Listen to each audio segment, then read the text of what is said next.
I'm already struggling with it. There's guilt already, like how come I want to take my life and everything, right? Then you add to it, make me feel even more shame. But what I would have needed is just sit with me and tell me it's okay. Ask me what support do I want, or even give me a hug. Sit with me when I want to cry, or buy me something in terms of like food. Ask me about what would be helpful instead of assuming or trying to fix me. That doesn't help at all.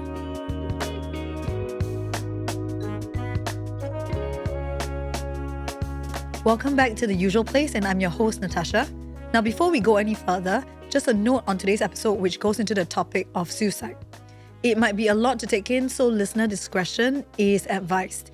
If this is too heavy for you, please skip this episode and take care of yourself. Now, recently, a white paper by Ground Up initiative Project Hayat, led by advocacy group SG Mental Health Matters, was published with recommendations from a national suicide prevention strategy. Now, in particular, I want to find out how we talk about suicide matters among young people and what more can be done to address the gaps in support. Now, with me on the show today, I have the project's co-lead, Dr. Rayner Tan, who is from the National University of Singapore's Saw Swee Hock School of Public Health. And my other guest is Shantini, who calls herself a wounded healer for her journey through suicidality and the grief of losing someone to suicide. Now, thank you both for being on the show. My apologies about my voice. I am slightly under the weather, but I wanted to kickstart with this question because globally, suicide is now the third leading cause of death among young persons aged 15 to 29 years old. And in Singapore, suicide remains the leading cause of death for persons aged 10 to 29 years old.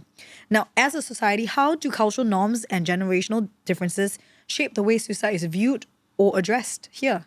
I think there would be some of these differences in terms of not just suicide, but even like mental health related stigma. There will be stuff that's along cultural lines, along like generations also. I think right now, like our younger generation, might actually see suicide and mental health and well-being something that's less stigmatized, something that's easily talked about. But there are also some of these like underlying causes of stigma, right? Maybe having a certain kind of mental illness or certain kind of mental health challenge, or having the idea that you've been through a suicide attempt before, like this might paint you to be a certain type of maybe perception to a particular generation or particular culture, and these differ, right? Because there are different maybe cultural attributions to like these kinds of like illnesses or behavioral health kinds of outcomes. Are there any specific barriers that are unique to certain communities that y'all found in the research? I mean, definitely, we found that, for example, racial minorities such as like, Indian men, at higher vulnerabilities to suicide. We found like youth, neurodivergent youth, sexual minorities, caregivers, migrant workers as well, especially low-income migrant workers. They are especially vulnerable to suicide, based on the data. But, if you think about the upstream factors that lead to suicide in these communities, I think it's just a combination of multiple things, right? They face specific multiple stressors that might arise due to additional stigma that's being laid on. But at the same time, there's also this idea that maybe they don't have the support systems that, the general population might have access to. So it's also kind of like a health access issue as well. But you were saying that there are resources available, like more than ever, right? So my question then is, how come stigma still exists? Or what am I missing out of this whole conversation? Yeah, so maybe I will just share. So I think one of the things is today, if we look at it, compared to many years, generations, we talk a lot about mental wellness, right? Mental health, it's talked a lot about. But when you talk about suicide itself, it's still like tiptoed. People tiptoe around it. They talk less about it. And many times it's out of the fear. They are worried, like they don't know what to do, or they're worried they're going to make the situation worse. And these are all like misinterpretations. It's their own thinking. So actually not like the silence and the avoidance makes the stigma even stronger, because the person that's struggling can feel like not heard, not supported. But instead having open conversation, asking even like, are you struggling with suicide? You're going through a tough time, I see. Can I sit with you? Can I listen to you? Yeah, these are things that will help. So not only just about mental health, right? When we advocate, when we do programs about it, but even the topic of suicide itself, how do you identify someone with distress, or what are the warning signs, or what do I say to someone who's suicidal?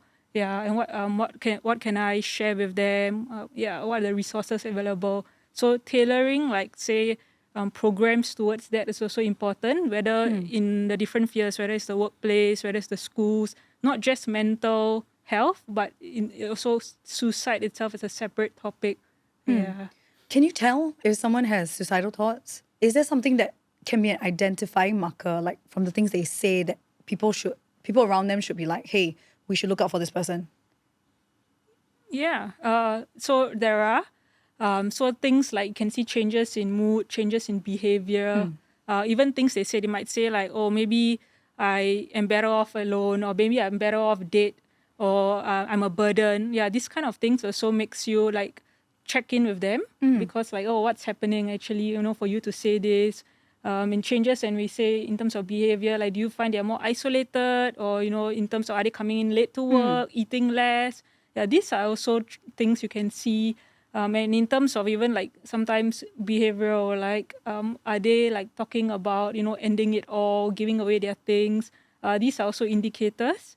Sometimes that can drive someone to take their life. Yeah.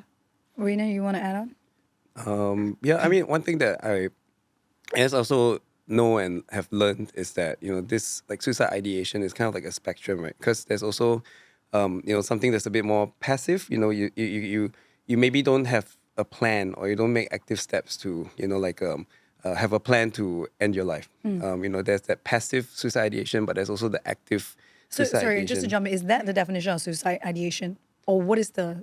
So I think suicide definition? ideation would explicitly mean that someone has contemplated, or is contemplating, or is ideation. But I guess within that definition is also like broader in that there's the more active side, which is you have like plans, you make suicide plans, and then there's also the more passive side. And I guess some people can stay in like the passive side of things for a while, but as someone in like public health and who's looking at suicide prevention, you see that as kind of like a risk factor also, right? It's also quite dangerous for someone to be in that space without intervention. Yeah. So when someone talks about it, you already went through how we should react to it, right? But sometimes I've also met people who just brush it off. They're like, no lah, they won't do it. And then how do we then tell people that they shouldn't say this? Or what's your take? Yeah, so one of the like biggest misconception, which I still hear, I mean, even now when I wear the counselor hat, right, and I hear from my clients, like family members or friends telling them, oh, don't be selfish, don't be weak. Suicidal thoughts, it's a sign of like incompetency or lack of faith. This still comes up today. But it's actually, if you look at it, when someone is struggling with suicidal thoughts, whether it's passive or, whether it's the planning stage, they are really crying out for help. They are in a state of extreme, overwhelming pain. We call it a psychache, right? They're in emotional. We call it a what? Psychache. Oh, psychache. Yeah, okay. like it's intense pain that they are going through, and they are seeing suicide as a way out. Not that they want to end the life. So always there's this ambivalence also, like they want to end the pain.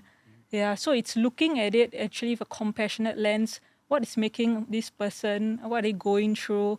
Yeah, then straight away, fix A, be stronger, pray more, or why go and do something else? Think of your family. Yeah, that doesn't help. It makes the person even feel worse. Why doesn't it help? It doesn't help because I'm already struggling with it. There's guilt already. Like, how come I want to take my life and everything, right? Then you add to it, make me feel even more shame.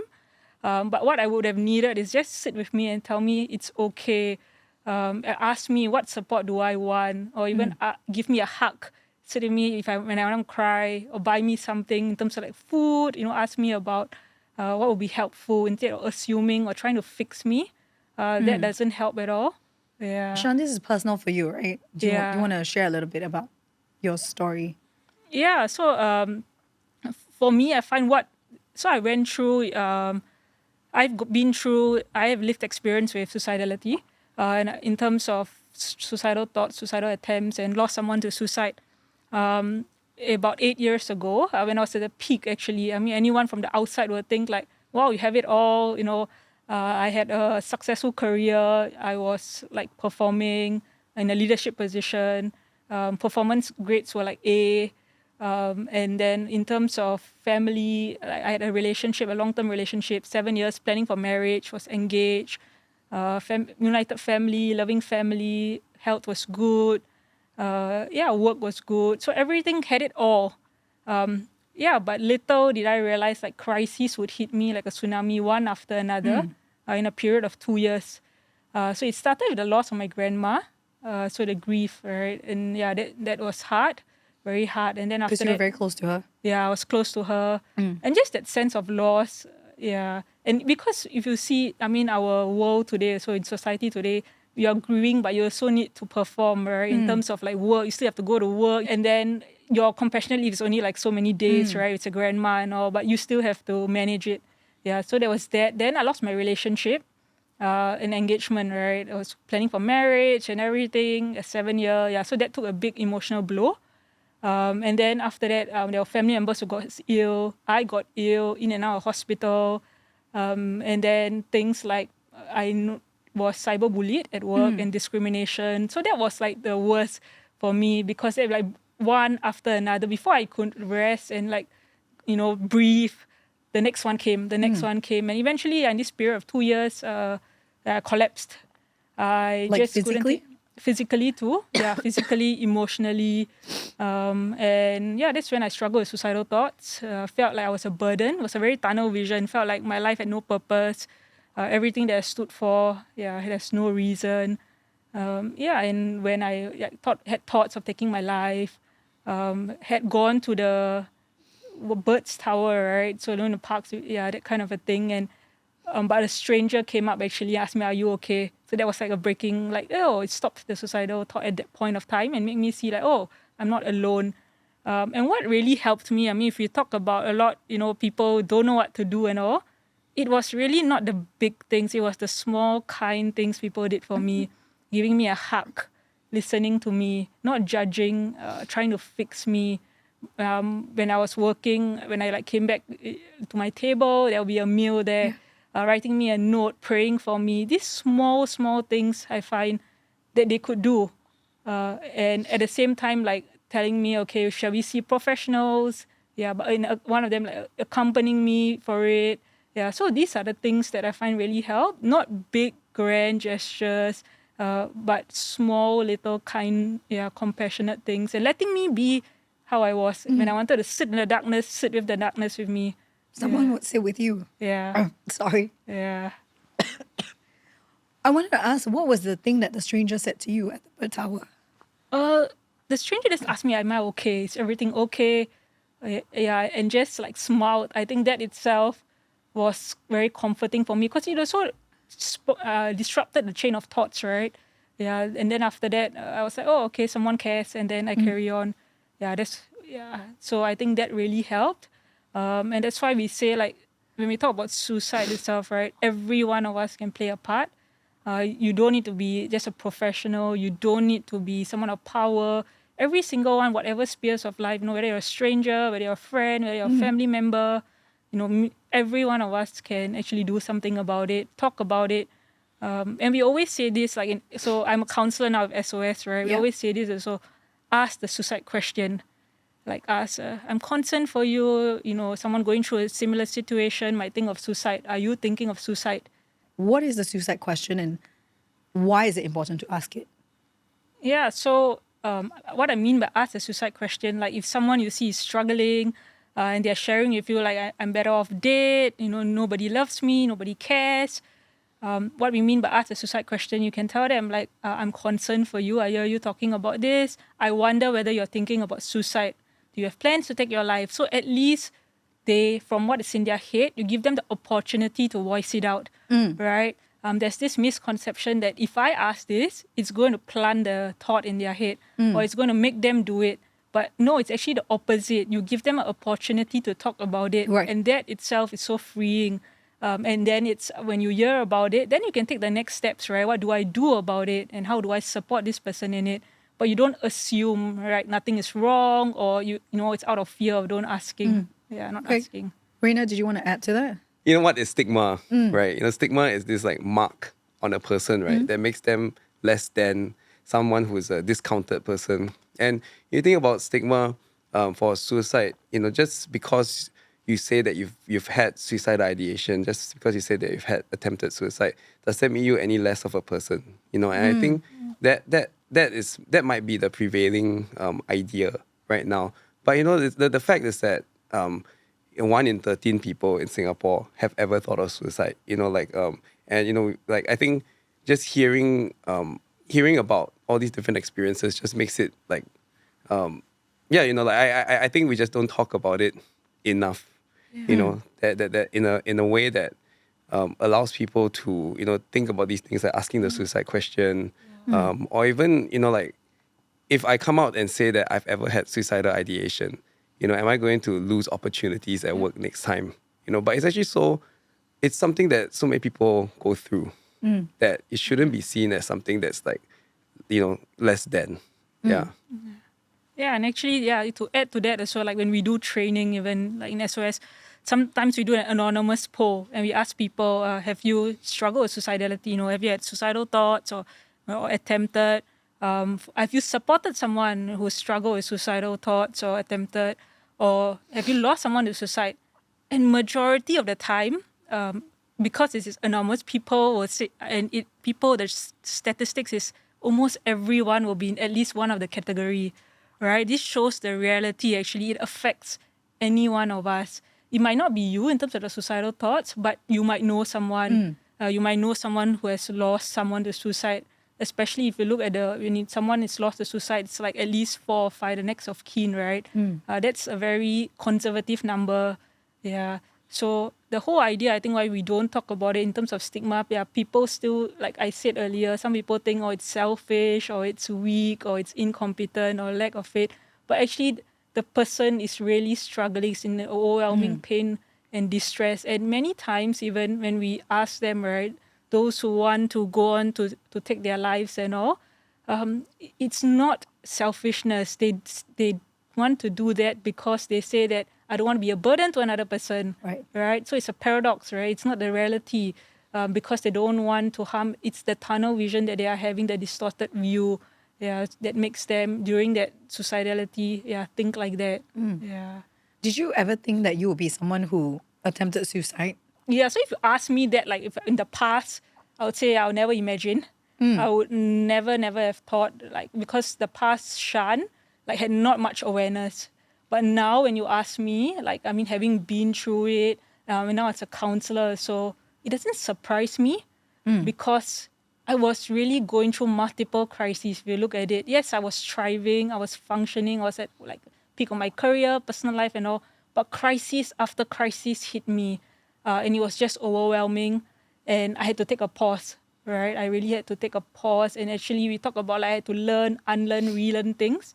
Like go for what? therapy. Okay. Yeah, so things like even how I see myself, where did my beliefs come from about, how I measure myself, how I measure even success. Yeah, to unlearn and relearn these kind of things. What society had taught me, what, if you go back to culture, growing up, my own culture, like if you talk about even the Indian culture, suicidality is still lack of understanding, I would say.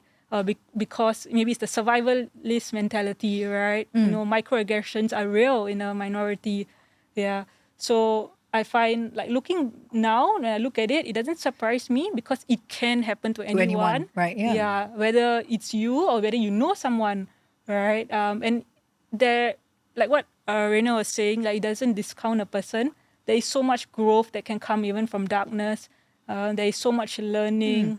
And I think something I also want to point out, so when I tell people I've lived experience, the first thing I get you? Really? We have this preconceived notion even how someone with lived experience should be like, how they should like behave. Yeah. So that itself is something to even question and actually look at, like, what do we think even about? there's prejudice of like, no, if you're a high flyer, you live this great life, how can you be thinking about suicide, right? Yeah.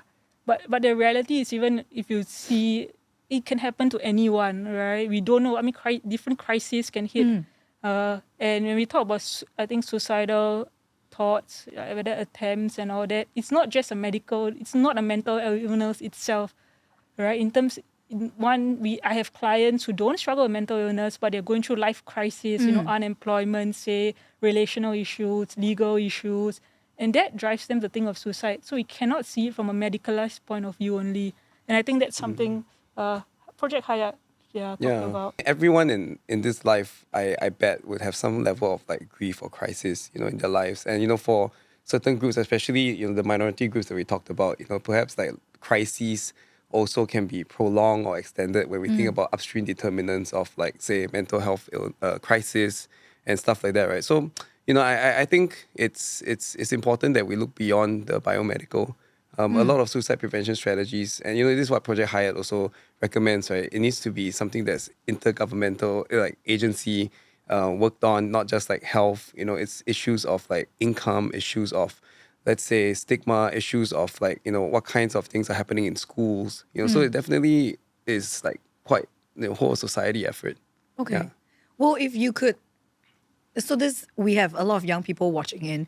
If you could tell them if they have experienced being a suicide survivor or if they are contemplating suicide, how do you rebuild yourself after going through that experience? Yeah, so there's no one answer because what works for someone might not work for another, right? It's really trial and error, but something I would say is seek help. There are professionals there to journey with you. And if costing is an issue, right? Because I know there can be waiting times and all in terms of seeking help and everything. But there are free services also. Yeah, and if you don't know where, so in SOS, like our counseling services for crisis, so to work with suicidality are free, right? So there's that option. And we have many next of kin, so third-party concern who call in to our. So we have a 24/7 number, right? 1767, and they call in and they ask, "What can I do? Where can I refer someone?" So that can be. You don't need to know all the answers. Instead, you can call a hotline number, and then after that, they can redirect you. Yeah, in terms of that, and then other things that you can do. Sometimes it's also social media doesn't help. In terms of, I know social media, there's benefits out of it, but sometimes when with our youths, they look at social media, they compare their lives to another, right? Straight away, it's a highlight reels and like, oh, what am I doing? The sense of worthlessness is even intensified. Yeah, but it's to remind yourself like you are on your own journey, and it's okay that, for example, for you, it will look different, and what you're going through now, you can use it. You might not see the whole picture. Yep. Yeah. But Yeah, I think the comparison game is quite a big deal, right? Yeah. And we see that, now with abundance of social media, you just need to use your Facebook or your Instagram, even though we say youth should not, that it's the age criteria, or even TikTok. But the reality is, they are using it. And that itself, like in the clients we work with, they always share, compare themselves to their peers, or then I'm, not performing, I'm a failure, I hate myself. Yeah, that's where it, for example, spirals their thoughts. So reminding yourself that this is your personal journey. You don't need to be it's your own anyone. thing, right? Yeah. And you don't need to be perfect. You really don't need to be perfect. There's no shame in seeking help. Really, there's no shame. Seeking help itself is a sign of strength, right? Vulnerability and strength can coexist. Yeah, so, and finding trusted people you can talk to and telling them actually exactly what you need. I found that very helpful. For example? What I mean by that is, so I told people, I might not reply your messages, but I need you to send me a short message, I thinking about you, or send me a quote, or send me a picture, but know that I might not reply you. But I want myself to know that I'm being thought of during that dark season. Or for others, it might be, I just need you to check in on me. Yeah, I just need you to maybe make sure I have my meals. They're so simple things that you can ask that will be able to help you. Like even if it's, can you follow me for my appointment? Yeah. So basically what I'm hearing is ask for help if you need it. Yeah. And find the right community who will help you with what you need. Is that what it is? Yeah, and just find a person, or even if you don't trust anyone, call the hotline number, share your struggles with that person. It can be anonymous, confidential, right? So that's also because it shows that when you are feeling overwhelmed, this, having a listening voice, Yeah. a listening ear, that itself helps. And taking baby steps, whatever it might look for you. For you, like for example, we measure success like, you need to be doing like 101 things, right? But maybe for someone who's going through that period of a dark season, it's just waking up, having a meal, going back to sleep.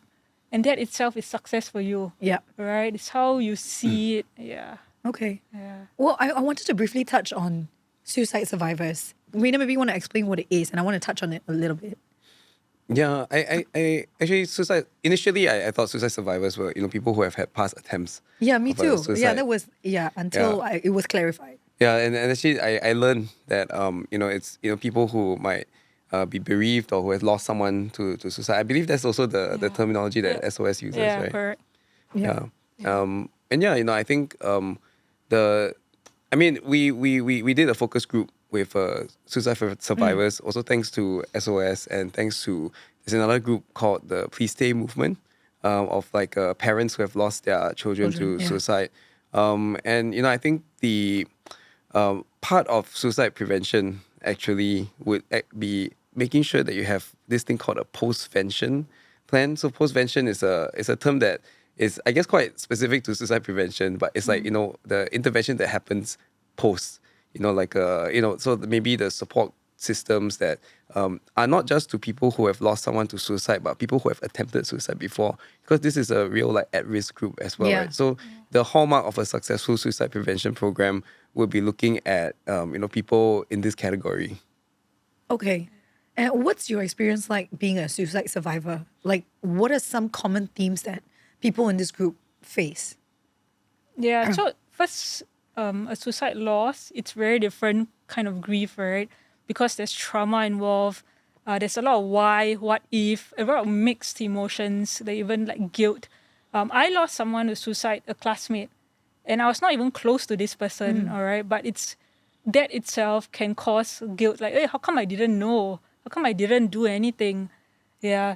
So it's actually, when you talk about like suicide loss, a suicide survivor, it's not like any other. It's not like grief, like you lost a loved one from, say, cancer, illness and all. Because for this, it's sudden, it's traumatic. There's a lot of what, why, guilt, shame. Yeah, who do I go to? How do I tell this even? Yeah, that someone has to wrestle with. And it doesn't need to be, you need to be very close to the person, which to me, even then, the question is when we talk about post-prevention efforts, right?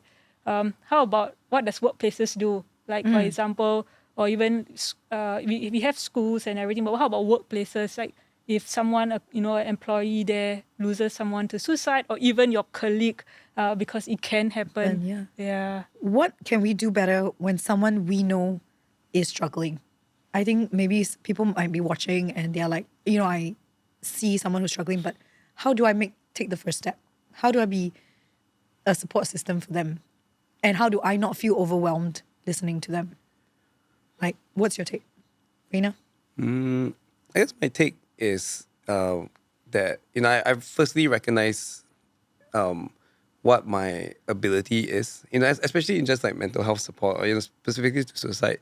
What am I trained in? Right, I'm not a counselor, I'm not a psychologist by any means, and but what I do know are some of the different resources, right? And I think understanding what the resources are and talking to that person, what I've heard of these resources, I think can be quite helpful, because some people don't know where to start as well.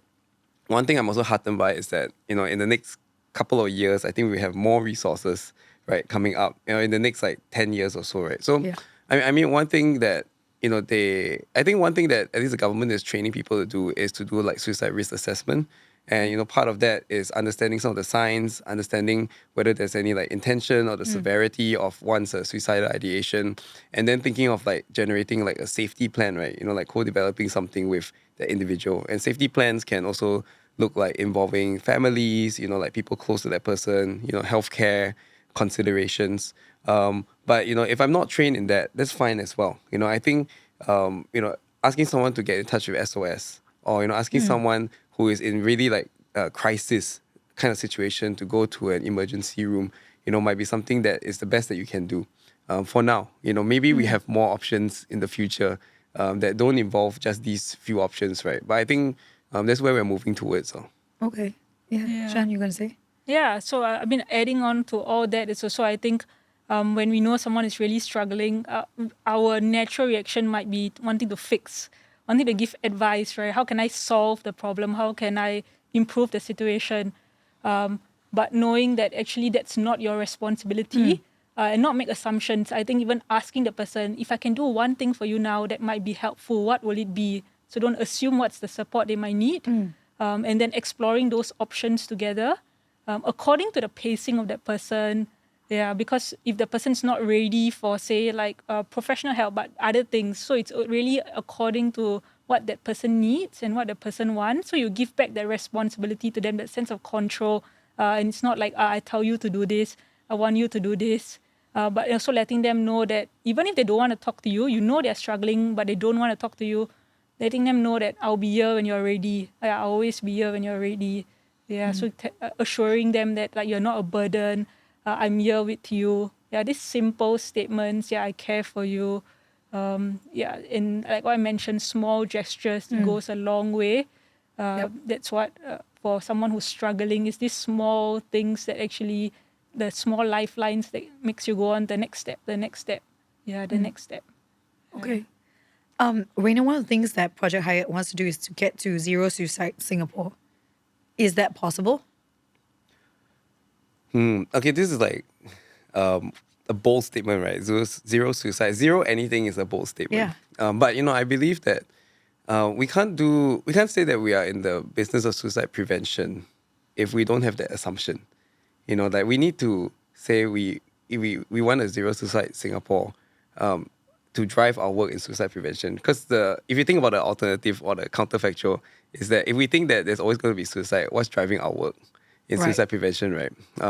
But I think like it is often said as like a audacious or like a bold statement because I think truly enough, because how complex society is and how so many different like vulnerable populations, to actually maintain zero suicide can be tough. You've seen in like many different countries, regardless of how intense the interventions are, you can't claim to have a zero suicide rate. But I think it's worthwhile being aspirational that way. But you've seen like in some health systems, one that comes to mind is this like Henry Ford behavioral health. When they put in place like a lot of the different interventions that are part of like a holistic suicide prevention strategy, they have actually been able to maintain zero suicides across like spans of time. So, I would say that it's not as impossible as it sounds, but also it's just, you can imagine that, it's hard to, it is aspirational for a lot of people. Yeah. So where does the project go from here after you've put out the white paper? What's next? I think the white paper is nice in that it was like, whole of society, we've got all the different partners involved. And that sort of was like, like a roadmap, for suicide prevention. So in the next, I guess right after the white paper, right now, actually our public consultation is still open. We want to hear from the public and, Singaporeans in general about their thoughts on suicide. So if you go to like our website on sgmentalhealthmatters.com, you'll find that the public consultation is still open. You can participate in it. Beyond that, we are also engaging, people who are policymakers. We're trying to find ways how we can also add value to the whole conversation. We're publishing some of the papers from our research in like Project Hayat. So, that could also form like the basis for maybe some evidence-based interventions too. Yeah. Okay. Shan, do you want to take us home with some of just round it up for us about the conversation around suicide, why we should be talking about it? So, suicide is a topic that I think I've shared, like can affect anyone, right? Whether you struggle with it, you know someone, or you lose someone to suicide. It's something that is, any one of us can be affected by it. And every one of us can play a part. In SOS, we always say this, suicide prevention is everyone's business. It's not, just certain stakeholders, all right? But like you, with your different hats that you wear, you can make that difference, the small gestures, the small things that you can do for someone.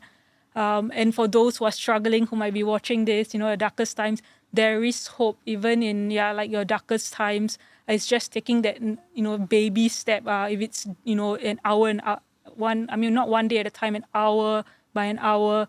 Yeah, but it's just finding things that you can do, people you can go to, reaching out to, say, SOS.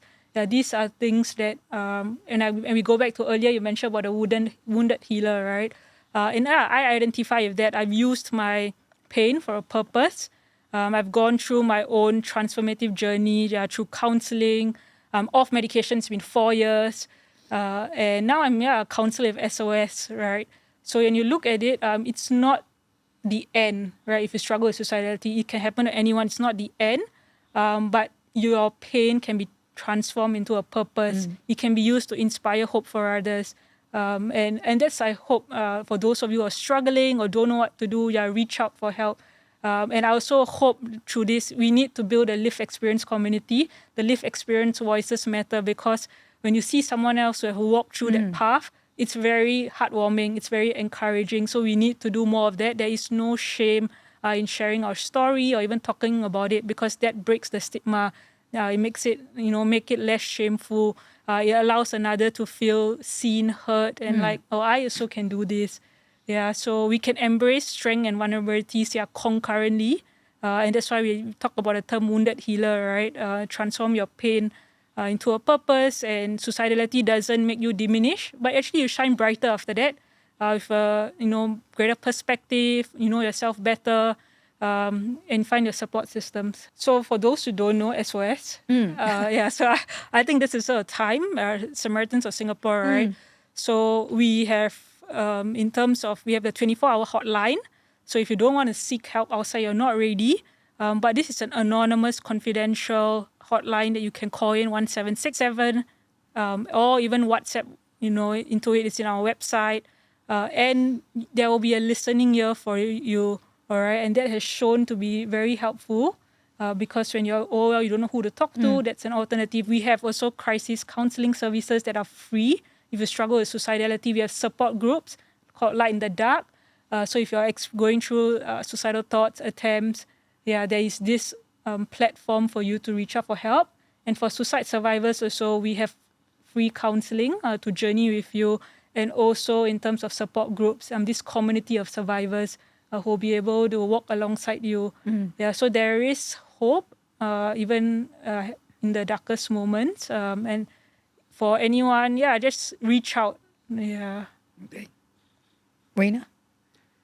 I think the main thing is, how do we destigmatize suicide? I know we've got a lot of resources out there, but these aren't the things that are changing conversations around it. I think not being afraid to talk about it, not being afraid to ask if I'm asking the right questions. I think there are a lot of resources out there as well on how we can talk about it in a more compassionate, a bit more of a kind way as well, right? I think I'm hopeful that conversations are changing. And that we are able to talk about something that affects many of us. It's as prevalent as diabetes, right? 1 in 13 Singaporeans have suicidal ideation. How often do you hear about diabetes, and how do you often hear about suicidal ideation, right? If we can change and flip that script, towards that, I think we can be a lot healthier and also more compassionate as a society. Okay. Thank you both for being on the show. Now, that's it from the usual place. While you're here, like, subscribe, and hit the notification bell to get fresh content from the usual place. And if you want to listen to this podcast version, you can catch our show on Apple Podcasts, Spotify, or on the ST app. You can also find me on Instagram at theusualplace_net. Now, if you need someone to talk to, there are helplines in the show notes down below, which you can use to find support. Now, take care, everyone, and I'll see you next time at The Usual Place.